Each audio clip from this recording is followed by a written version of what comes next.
Fruit flies pose a significant challenge in both domestic and agricultural settings, where their rapid reproduction and crop damage have earned them the status of economic pests. Effective management of fruit fly populations is essential to mitigate losses and ensure food safety. One widely employed strategy involves the use of fruit fly traps, designed to lure and capture these pests.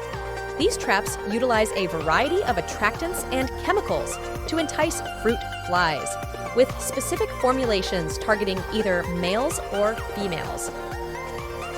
Understanding the dynamics of attractants and their differential effects on male and female fruit flies is crucial for optimizing trap effectiveness and ultimately controlling infestations.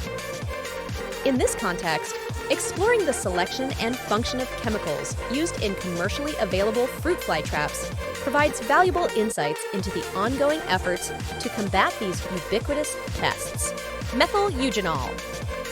This compound is highly attractive to male fruit flies, particularly species like the oriental fruit fly and the melon fly. Yeast. Yeast produces fermentation odors that attract fruit flies. It is commonly used as an attractant in fruit fly traps. Fruit juices. Juices from ripe or fermenting fruits can also be used. Ammonium acetate. This chemical enhances the attractiveness of protein baits to female fruit flies, making them more effective at trapping females. Food-based baits.